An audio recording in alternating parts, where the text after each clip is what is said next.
నమస్తే. శ్రీ గురుభ్యో నమ. శ్రీమాత్రే నమ. ఆదిత్యాయ చ సోమాయ మంగళాయ బుధాయ గురుశుక్రశనిభ్యే రాహవే కేతవే నమ. జపాకుస్మ సంకాశం కాశ్యపేయం మహాధృతిం తమోరం సర్వపాపగ్నం ప్రణతోస్మి దివాకరం అంటూ గ్రహరాజు అయినటువంటి రవిరాజుకు నమస్కరిస్తూ, మారుతున్నటువంటి కాలంతో పాటు మారుతున్నటువంటి గ్రహాలు, ఈ మారేటువంటి గ్రహాల మూలంగా మనకి ఏదైతే పరిస్థితి ఉంటుందో దాన్నే మనం ఆ గ్రహాల యొక్క చారాన్ని గోచారం అని చెప్పుకుంటూ ఉన్నాం. ఈ గోచారం మరి ఈ గోచారం జూన్ 1 నుండి జూన్ మాసం అంతా కూడా ఎలా ఉంటుంది ఏంటి, మనం ప్రతి మాసం కూడా మాస గోచారం అలాగే పక్ష గోచారం చెప్పుకుంటూ ఉన్నాం. అందులో భాగంగా జూన్ మాసంలో గోచార ఫలితాలు ఎలా ఉంటాయో చూద్దాం. ముందుగా గ్రహస్థితి ఎలా ఉంది, జూన్ మాసానికి గాను గ్రహస్థితి ఎలా ఉంది అంటే, మీనరాశిలో రాహుతో పాటు కుజుడు ఒక్కరోజే ఉంటాడు జూన్లో కనుక చూస్తే. జూన్ మాసానికి గోచార స్థితి కనుక చూసినట్టయితే మీనంలో రాహు, మేషంలో కుజుడు. ఇక వృషభంలో కనుక చూసినట్టయితే దాదాపు 4 గ్రహాలు అక్కడే ఉంటాయి. రవితో పాటు గురువు, శుక్రుడు, బుధుడు వీరందరూ కూడా ఒకే స్థానంలో ఉండడం, అలాగే కన్యలో కేతువు, ఇక మిగిలినటువంటి శని మనకి కుంభరాశిలో కనిపిస్తున్నాడు. ఈ విధంగా ఉన్నటువంటి గోచార గ్రహాలు ఈ విధంగా ఉన్నప్పుడు గోచార ఫలితాలు ఎలా ఉంటాయి. ఇక చంద్రుడు మనకి 2.5 రోజులకు ఒక రాశి చొప్పున మీన నుండి బయలుదేరి ఒక్కొక్క రాశిలోకి వస్తూ ఉండడం కనిపిస్తుంది. జూన్ 2024లో కన్యా రాశి వారికి దాదాపుగా కన్యా రాశి వారికి కనుక చూస్తే రాశిలో కేతు ఉన్నాడు.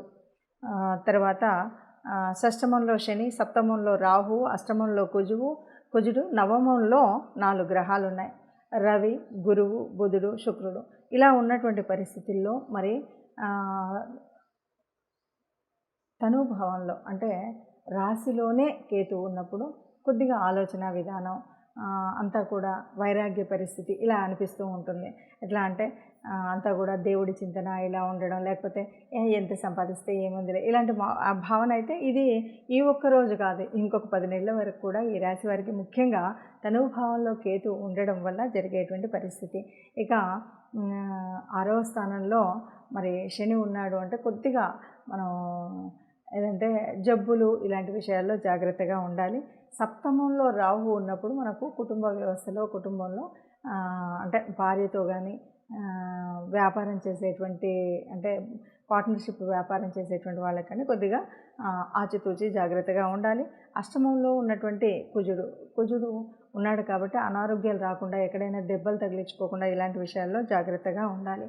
ఇక 9 అంటే మనకు పూర్వపుణ్యస్థానం. ఇక్కడ ఉన్నటువంటి పుణ్యగ్రహాలు ఉండాలి, కానీ ఈ ఉన్నటువంటి పుణ్యగ్రహాలు ఇప్పుడు రవితో కలిసి ఉండడం వల్ల, అస్తంగత్వం వల్ల అనుకున్నంత ఫలితాన్ని మాత్రం ఇవ్వము అని చెప్పచ్చు. మొత్తంగా చూస్తే కన్యా రాశి వారికి ఒక రకంగా చెప్పాలి అంటే పూర్తిగా బాగుంది లేదా పూర్తిగా బాగాలేదు అని చెప్పడం కాకుండా మధ్యస్థంగా ఉంది అని చెప్పచ్చు. 9వ స్థానంలో ఉన్నటువంటి బుధుడు, రవి, శుక్రుడు మాత్రం 10వ స్థానంలోకి వెళ్తున్నారు. ఈ చిన్న మార్పు మనము 2వ పక్షంలో కనిపిస్తుంది.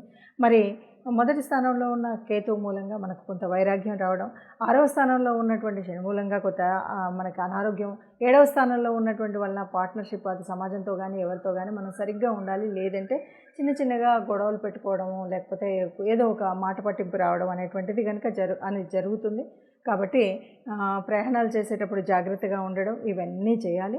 ఇప్పుడు 9వ స్థానంలో గురువు మాత్రమే ఉన్నాడు కాబట్టి ఇక్కడ మనకి మన యొక్క అంటే గురువుల నుండి మంచి మార్గదర్శనం, తండ్రి నుండి మంచి మార్గదర్శనం, ఆధ్యాత్మికంగా మంచి స్థితి అనేది మనకు 2వ పరీక్షలో బాగా కనిపిస్తుంది.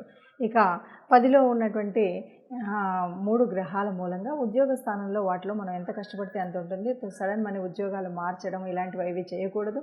కొద్దిగా జాగ్రత్తగా ఉండాలి. ఉన్నతాధికారులతో వాళ్ళతో చెడ్డ పేరు తెచ్చుకోకుండా ఉండాలి. ఇలా ఉన్నప్పుడు మనకు సవ్యంగా ఈ మాసం అంతా సరిగ్గా ఉంటుంది అని చెప్పొచ్చు.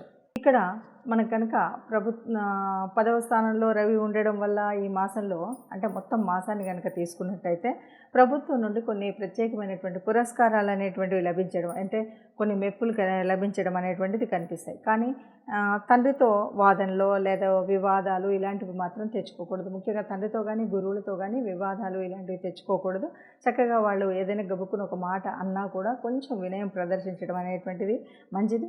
దూర ప్రయాణాలు ఎవరైతే చేయాలనుకున్నారో వాళ్ళకి దేశంలో దూర ప్రయాణాలు కానీ విదేశీయానం కానీ చేయడానికి చక్కగా అనుకూలించేటువంటి స్థితి, చదువులో కూడా వృద్ధి కనపడుతూ ఉంటుంది. మనం ఏది కష్టపడి ఏది సాధించాలనుకున్నా చదువుకోవడానికి మంచి అవకాశంగా చెప్పొచ్చు ఈ మాసాన్ని.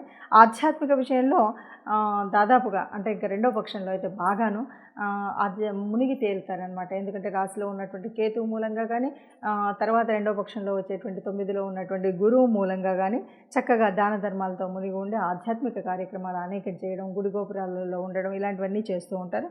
ప్రయత్నాలతో విజయాన్ని పొందుతారు. అంటే ప్రయత్న లోపం లేకుండా మనం చేసినట్టయితే తప్పకుండా విజయాన్ని సాధించేటువంటి ఉంటుంది.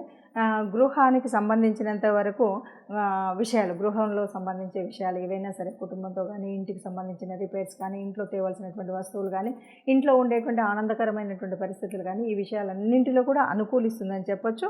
ఇంకా చివరిగా మీకు ఏదైతే ఆర్థిక అనుకూలత లేకుండా ఉంటుందో, ఆర్థిక సమస్యల్లో ఉంటారో వాటి నుండి బయటపడేటువంటి పరిస్థితి ఈ మాసంలో కనిపిస్తుంది అని చెప్పచ్చు. ఇప్పుడు ఈ రకంగా ఉన్నటువంటి గ్రహస్థితిని బట్టి మరి ఎలా ఉంటుంది ఫలితం అన్నప్పుడు దాదాపుగా అంటే ఈ భూమి మీద పుట్టిన ప్రతి ఒక్కరికి కూడా ఆ గ్రహాల యొక్క అనుగ్రహం ఉండాలి. ఎందుకంటే ఇప్పుడు చెప్పుకునేటువంటి గోచారం కోటాను కోట్లకి ఒక రకంగా ఉంటుంది. అంటే కుంభరాశి వాళ్ళంటే ఎంతోమంది ఉంటారు, మేషరాశి వాళ్ళంటే ఎంతోమంది ఉంటారు. అంటే ఇలా అంతమందికి ఎగ్జాక్ట్గా యాక్యురేట్గా కలుస్తుందా అంటే మనకి అంత ఎగ్జాక్ట్గా కలగకపోవచ్చు, కొంత పర్సెంటేజ్ మాత్రమే ఉంటుంది. మరి అలాంటప్పుడు ఎందుకు చెప్పుకోవడం అంటే ఇది చెప్పుకోవడం వల్ల మనం ముందు తీసుకోవాల్సినటువంటి జాగ్రత్తలు ఏవైతే ఉన్నాయో ఆర్థిక వ్యవస్థలో కానీ, ఆరోగ్య సమస్యల్లో కానీ, ఉద్యోగ వ్యాపారాదుల్లో కానీ, వివాహ బంధంలో కానీ, గృహ సంబంధమైనటువంటి కుటుంబ వ్యవస్థలో కానీ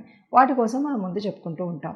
మరి నిజమైనటువంటి గ్రహముల యొక్క స్థితి ఎలా తెలియాలి అంటే, మన యొక్క పర్సనల్ జాతకం ఎలా తెలియాలి అంటే తప్పనిసరిగా మన యొక్క జన్మ కుండలిలో ఏ గ్రహాలు ఎక్కడెక్కడున్నాయి, ఏ దశ నడుస్తుంది, ఈ దశతో పాటు మరి జన్మకుండలిలో ఏ గ్రహాన్ని అంటే లగ్నాన్ని ఏ రాసులు చూస్తున్నాయి, రాసుల్లో రాసుల్లో ఏ గ్రహాలు ఉపస్థితిలో ఉన్నాయి, అంతేకాదు దృష్టి ఎలా ఉంది, యుతి ఎలా ఉంది, ఏ రాశి యొక్క దశ అంతర్దశ నడుస్తుంది, ఏ గ్రహం యొక్క దశ అంతర్దశ నడుస్తుంది, ఈ విషయాలన్నీ కూడా మనకు తెలియాల్సి ఉంటుంది. మరి ఇది ఎలా తెలుస్తుంది, తెలిస్తే ఏంటి అంటే సహజంగా మనం మాసఫలాలు ఇవి చెప్పుకున్నప్పుడు ఏం చేస్తామంటే మారుతూ ఉన్నటువంటి అంటే ఇప్పుడు ప్రస్తుతం మారుతూ ఉన్న ఫర్ ఎగ్జాంపుల్ రవితో పాటు గురువు, శుక్రుడు, బుధుడు వీళ్ళంతా ఒకచోట ఉన్నప్పుడు ఏమవుతుంది, వీళ్ళ యొక్క ప్రభావం తగ్గుతుంది. కాబట్టి మనం ఏం చెప్తూ ఉంటామంటే గురు ప్రభావం, శుక్ర ప్రభావం. గురువు శుక్రులు అంటే మనకు సహజంగానే చాలా పుణ్యాన్ని ఇచ్చేటువంటి గ్రహాలు.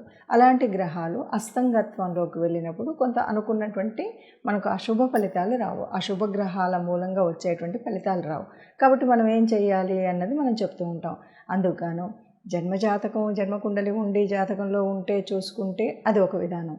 అలా లేకపోయినా ఈ గోచార ఫలితాన్ని చూసినట్టయితే ఈ మాసానికి గాను ఈ మాసంలో ఎలా ఉంది అంటే మొదటి పక్షంలో దాదాపు గురువు పూర్తిగా రవితో ఉండడం, తర్వాతి కాలంలో అంటే ఈ నెలలో సగభాగం గురువు రవితో ఉండడం, తర్వాతి సగభాగంలో శుక్రుడు రవితో కలిసి ఉండడం ఇలాంటివి ఉన్నాయి. కాబట్టి ఏం చేయాలి అంటే గురువు, శుక్రుడు వీళ్ళందరికీ కూడా మనకు కావాల్సినటువంటి గురువు గురించి మనం గురువు యొక్క ఈ అస్తంగత్వ దోషం ఉండకుండా ఆ ప్రభావం ఉండాలి అంటే గురు సంబంధితమైనటువంటి దేవాలయాలకు వెళ్ళాలి. అంతేకాదు ఆ గురువారం రోజు కాస్త పసుపు వర్ణం ఉన్నటువంటి బట్టలు కట్టుకోవడం, లేకపోతే ఎవరికైనా ఏదైనా ఎప్పుడైనా దానం ఇస్తున్నామంటే ఆ పసుపు వర్ణం, లేకపోతే శనగపిండితో చేసినటువంటివి ఏవైనా దానం ఇవ్వడం ఇలాంటివి మనం చేస్తూ ఉంటాం. అంటే అలాగా శుక్రగ్రహానికి వచ్చినప్పుడు కూడా అదే పరిస్థితి. అంటే గురువుడు, శుక్రుడు వీళ్ళందరికీ సంబంధించినటువంటి దాన ధర్మాలు చేయడం, ఆ సంబంధితమైనటువంటి దేవాలయాలకు వెళ్ళడం, అదే కాదు అంటే తప్పనిసరిగా నవగ్రహ మండపం అయితే ఉంటుంది ఏ దేవాలయంలోనైనా.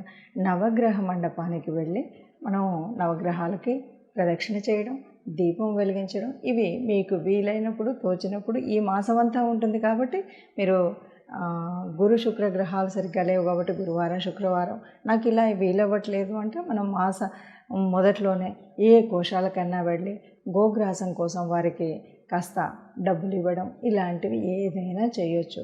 లేదు ఇవేవి కాదు మరి వాళ్ళు ఇస్తారో వాళ్ళు పెడతారో పెట్టరో గోగ్రాసం ఇలాంటి అనుమానాలు మనకు చాలా ఉంటాయి కాబట్టి అలాంటి పరిస్థితుల్లో మనం ఏం చేయాలి అంటే మీకు వచ్చినటువంటి గురు స్తుతి అట్లాగే శుక్రగ్రహానికి సంబంధించినటువంటి స్తుతి ఇవి చేసుకోవాలి.